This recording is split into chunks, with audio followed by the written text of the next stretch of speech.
pribadi. Sekali lagi dan tugasmu menyatakan kuasa dan kekuatannya sesuai dengan apa yang Yesus katakan di sini. Mari kita perhatikan, karena ini merupakan sesuatu yang penting, ya, agar kita tidak salah mengerti tentang Roh Kudus. Dan kalau dia datang, artinya dia akan menunjukkan hanya akan dosa. Kerjaan pertama dari Roh Kudus ini sangat menarik. Apa itu? Meyakinkan dunia akan berita dosa. Dosa merupakan keadaan manusia yang terpisah dari Allah dan melakukan apa yang tidak disenangi. Dosa tidak hanya melakukan apa yang disenangi kita atau tidak mentaati Tuhan. Dosa merupakan keadaan setiap umat manusia. Jadi setiap manusia adalah orang berdosa. Kita lahir dengan kemampuan atau kapasitas untuk tidak taat. Banyak orang sebagai dosa Roh Kuduslah yang meyakinkan orang. Karena seorang pun yang mampu atau menerima bahwa mereka merupakan seorang berdosa atau seorang pendosa.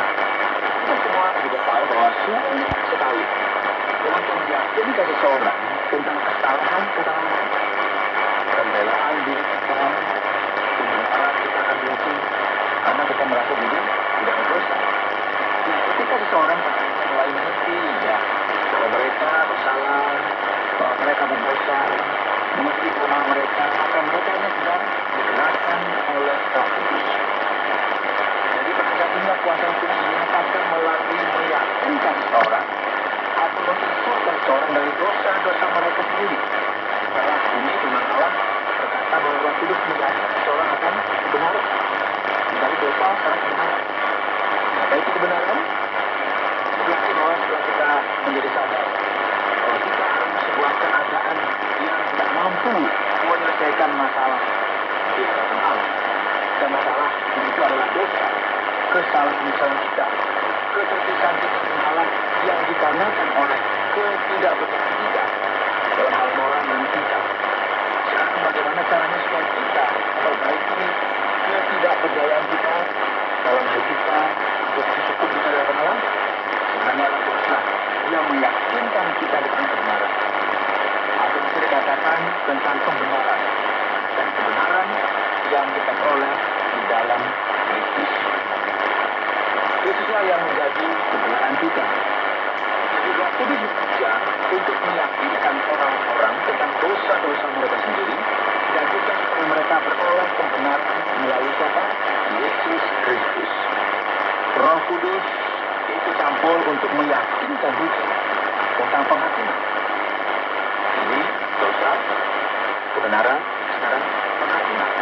Atau dengan kata lain, Allah campur tangan dalam sejarah umat manusia dan membawa penghakiman bagi mereka yang menolak tawaran pengampunan yang kata Allah. Dan sebagai lagi, Roh Kudus meyakinkan dunia akan dosa karena mereka tetap tidak percaya kepada Aku. Jadi kita bisa melihat di sini suatu hubungan antara dosa dan ketidakpercayaan, hubungan antara dosa dan penolakan terhadap Kristus yang membuat seseorang tinggal di dalam dosanya. Akan kebenaran karena Aku pergi kepada Bapa dan kamu tidak melihat Aku lagi. Kebenaran Allah jelas sekali ditunjukkan dalam Kristus karena Kristus menggenapi tujuannya, yaitu bahwa kembali kepada Bapa setelah kematian dan kebangkitan. Atau penghakiman karena penguasa dunia ini telah cukup. Dengan kata lain, penghakiman akan datang. Dan hal ini telah ditetapkan bagi iblis. Ini berarti bahwa penghakiman ini telah diputuskan dan akan dijatuhkan kepada mereka yang seperti iblis, yang terpisah dari Allah. Kemudian Yesus berkata lagi bahwa masih banyak hal yang perlu ia katakan kepada para murid, tapi mereka tidak akan sanggup mendengar semua. Yesus memberikan penekanan lagi pada Roh Kudus dan segala sesuatu yang ia dapat lakukan. Dan di sini kita bisa melihat ya, sesuatu dari sudut pandang yang berbeda. Karena kita akan berkata, tetapi pada kita apabila ia datang, yaitu Roh kebenaran, ia akan memimpin kamu ke dalam seluruh kebenaran. sebab ia tidak akan berkata-kata dari dirinya sendiri, tetapi segala sesuatu yang didengarnya, itulah yang akan dikatakannya. Dan dia akan memberitakan kepadamu hal-hal yang akan datang. Ia akan memuliakan aku, sebab ia akan memberitakan kepadamu apa yang diterimanya daripadaku. Segala sesuatu yang Bapa punya adalah untuknya. Sebab itu aku berkata, ia akan memberitakan kepadamu apa yang diterimanya daripadaku. Yesus berkata lagi, tinggal sesaat saja dan kamu tidak melihat aku lagi, dan tinggal sesaat saja pula dan kamu akan melihat aku. Saudara, kita melihat di sini peranan Roh Kudus adalah untuk membuat kebenaran itu dinyatakan. Kebenaran tentang firman Allah, kebenaran tentang Kristus, dan semua ini merupakan hasil dari campur tangan Roh Kudus. Setiap orang yang bingung tentang kebenaran, tentang firman Allah, tentang Kristus, sebenarnya mereka ini jauh dari Roh Kudus. Pekerjaan Roh Kudus adalah untuk memuliakan Kristus dan menyatakan bahwa Kristus terhubung langsung dengan Sang Bapa. Yesus kemudian berkata berkaitan dengan fakta eskatologi, di mana mereka tidak akan melihat dia untuk sementara waktu, namun mereka akan melihatnya lagi. Dan ini berbicara mengenai kedatangannya yang kedua kali. Para murid kemudian ingin mengerti lebih banyak lagi tentang hal ini, dan mereka bertanya kepada Yesus. Yesus kemudian berkata, aku berkata kepadamu, sesungguhnya kamu akan menangis dan meratap, tetapi dunia akan bergembira. Kamu akan berduka cita, tetapi duka citamu akan berubah menjadi sukacita. Setelah ini Yesus akan memberikan perbandingan tentang seorang perempuan yang melahirkan, yang merasakan kesakitan yang amat sangat selama melahirkan, selama masa persalinan anaknya. Namun setelah anak tersebut lahir, maka perempuan itu pun akan lupa dengan kesakitan tersebut dan bersukacita oleh karena anaknya telah lahir ke dalam dunia. Dan inilah yang akan terjadi kepada para murid. Saudara, kata dan tinggal sesaat saja pula dan kamu akan melihat aku merupakan referensi bahwa Kristus akan diambil daripada para murid, yaitu melalui kematiannya. Coba kita perhatikan ayat 22, di sana dituliskan, demikian juga kamu sekarang diliputi duka cita, tetapi aku akan melihat kamu lagi, dan hatimu akan bergembira, dan tidak ada seorang pun yang dapat merampas kegembiraanmu itu daripadamu. Dan pada hari itu kamu tidak akan menanyakan apa-apa kepadaku. Aku berkata kepadamu, sesungguhnya segala sesuatu yang kamu minta kepada Bapa akan diberikannya kepadamu dalam namaku. Sampai sekarang kamu belum meminta sesuatu pun dalam namaku. Mintalah, maka kamu akan menerima supaya penuhlah sukacitamu. Saudara, Yesus memberikan suatu janji untuk ada bersama-sama dengan para murid sampai akhirnya. Dan berkata bahwa Bapa akan senantiasa mengendalikan segala sesuatu. Dan duka cita ini pun akan berubah menjadi sukacita. Ini semua merupakan sesuatu yang hanya bisa terjadi oleh karena kuasa Roh Kudus. Yesus memberikan konfirmasi bahwa ia akan pergi kepada Bapa. Jadi setelah semua penjelasan yang diberikan, para murid kemudian berkata, lihat, sekarang engkau terus terang berkata-kata dan engkau tidak memakai kiasan. Sekarang kami tahu bahwa engkau mengetahui segala sesuatu dan tidak perlu orang bertanya kepadamu. Karena itu kami percaya bahwa engkau datang dari Allah. Jawab Yesus kepadanya, percayakah kamu sekarang?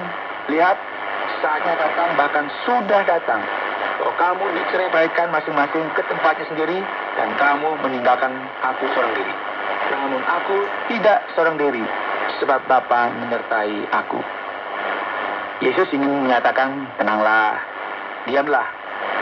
Saat peperangan, pencobaan, dan kesukaran akan datang. Pendengar yang kami kasihi, kita sebagai orang Kristen, ada banyak keadaan yang sangat mirip dengan keadaan para murid pada waktu itu. Banyak pencobaan dan masalah yang akan kita hadapi oleh karena pengenalan kita terhadap Kristus. Saudara harus tahu bahwa ini adalah bagian dari jalan yang harus kita hadapi, sesuai dengan apa yang tertulis mengenai orang Kristen dalam Perjanjian Baru. Yesus berkata, jangan khawatir. Mengapa kamu khawatir? Semuanya itu kukatakan kepadamu supaya kamu beroleh damai sejahtera dalam aku. Jadi bersiap-siaplah dalam dunia kamu, yang berarti juga kita sekalian, kamu akan menderita penganiayaan. Tetapi kuatkanlah hatimu. Aku telah mengalahkan dunia. Telah mendengar, kemenangan yang luar biasa hanya dapat kita peroleh dengan kuasa Roh Kudus. Anda sedang mendengarkan Jalan 66 dalam rangkaian kisah Injil Yohanes pasal yang ke-16 dalam sebuah topik yang sudah disampaikan oleh Pak Yohanes, yaitu kuasa Roh Kudus. Terima kasih banyak Pak Yohanes untuk pemaparan yang sudah disampaikan, dan saatnya kita akan bertanya kepada Pak Yohanes beberapa pertanyaan dari pasal yang ke-16 Kitab Yohanes. Pak Yohanes, bagaimana para murid percaya jika Roh Kudus belum diutus kepada mereka? Bagaimana hal ini mungkin terjadi? Pak Oti, pertanyaan ini sepintas terlihat sedikit kompleks karena jika kita membaca dalam firman Allah, Yesus memberitahu mereka bahwa Roh Kudus akan datang. Dan jika ia tidak pergi, maka Roh Kudus itu pun tidak akan datang. Dan ia ini merupakan roh yang akan meyakinkan umat manusia akan dosa-dosanya, akan kebenaran dan penghakiman. Jadi apa yang dimaksudkan Alkitab adalah bagaimanakah seseorang percaya kepada Kristus tanpa campur tangan Roh Kudus. Apakah ini merupakan kepercayaan yang berbeda, iman yang berbeda? Nah, untuk kita mengerti hal ini, kita perlu mengingat bahwa ini bukanlah saat pertama kali di mana orang-orang menjadi percaya kepada Allah atau kepada keselamatan yang dari Dia. Kita perlu mengingat bahwa dalam kitab Kejadian, Abraham beriman kepada Allah dan hal tersebut diperhitungkannya sebagai kebenaran. Dan agar kita memahami hal ini, kita akan melihat Roh Allah datang dalam dimensi yang berbeda saat peristiwa Pentakosta. Sebagaimana ditulis dalam Kisah Rasul pasal 2, ketika Roh Kudus turun, dan era Roh Kudus dimulai ketika Roh Kudus hadir dalam kumpulan orang percaya. Namun ini tidak berarti bahwa Roh Kudus belum hadir sebelumnya, begitu ya. Kita perlu mengingat seperti dalam Yohanes pasal 14-17, di mana firman Tuhan Allah berkata bahwa dunia tidak dapat menerima roh kebenaran, tetapi kamu mengenal Dia. Jadi mari kita perhatikan di sini, sebab Ia menyertai kamu dan akan diam di dalam kamu. Jadi dalam dimensi yang tertentu Roh Kudus sudah bekerja dalam kehidupan para murid, namun dalam keadaan yang berbeda jika kita bandingkan dengan peranan penuhnya. Sama seperti Yesus, ya. Yesus tidak mulai eksistensinya ketika Ia lahir, ya kan? Ia sudah ada sebelumnya. Namun pelayanannya kepada umat manusia sebagai firman yang menjelma menjadi manusia hanya merupakan realita setelah kelahirannya ke dunia. Nah, ini harus kita pahami dengan baik. Sekarang saatnya untuk menyebutkan ayat yang ke-8 dari kitab Yohanes pasal yang ke-18 yang berbicara bahwa ketika Roh Kudus itu datang, Ia akan menginsafkan dunia akan dosa, kebenaran, dan penghakiman. Pak Yohanes, jika Roh Kudus menginsafkan, mengapa kemudian seluruh dunia belum bertobat? Iya, Pak Oti, memang tidak masuk akal dan hal ini membuat pertanyaan dalam pikiran kita. Hal pertama yang perlu kita pahami di sini adalah bahwa firman Allah ini menjelaskan natur dari karya Roh Kudus. Hari-hari ini kita berbicara mengenai Roh Kudus. Biasanya orang berpikir tentang manifestasi yang luar biasa, ya, atau hal-hal yang luar biasa, penyembuhan, berbicara dalam bahasa roh, dan sesuatu yang lainnya. Namun tugas dari Roh Kudus yang terutama berkaitan dengan pewahyuan akan Yesus Kristus dan karyanya. Roh Kudus akan bertindak di dunia dalam dimensi dunia kita untuk menginsafkan orang tentang beberapa hal. Namun arti dari frase yang ada di sini berkaitan dengan apa yang kita lihat dengan jelas dalam firman Allah di sini, yaitu bahwa orang-orang ini tidak akan memiliki nyali lagi untuk tidak percaya. Mengapa? Karena Roh Kudus telah menyatakannya kepada mereka berhubungan dengan karya Kristus. Jadi dengan kata lain tidak ada seorang pun yang akan mampu untuk berdalih di hadapan Allah, karena Roh Kudus telah melakukan bagiannya, yaitu menginsafkan orang-orang. Pada awalnya hal ini akan dilakukan oleh Roh Kudus di dunia, dan pada saat yang kedua kita melihat bahwa pelayan Roh Kudus menyertai mereka yang telah benar-benar yakin dan kini menjadi percaya kepada Roh Kudus dan menjadi murid Kristus. Yang berikut Pak Yones, saya agak sedikit bingung di sini pada ayat yang ke-17 dari pasal yang ke-16 kitab Yohanes ini. Yesus berkata, tinggal sesaat saja dan kamu tidak melihat aku, dan tinggal sesaat saja pula dan kamu akan melihat aku. Kita lihat di sini, kedua frasa ini sedikit membingungkan Pak Yones. Bagaimana seharusnya kita memahami bagian ini? Dan apa arti dari kedua frasa ini?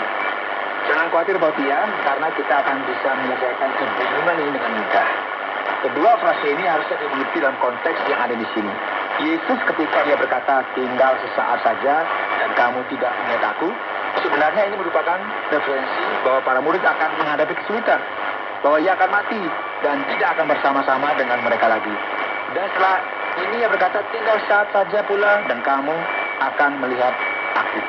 Para guru besar memberikan pendapat mereka, karena yang paling dekat ada referensi bahwa Yesus akan dibangkitkan. Dan kebangkitan Yesus ini pun disahkan atau dikonfirmasi oleh para murid yang menjadi saksi dari kejadian ini. Jadi setelah ini mereka tentu akan dipenuhi dengan sukacita. Dan ada banyak orang yang mengerti hal ini secara literal.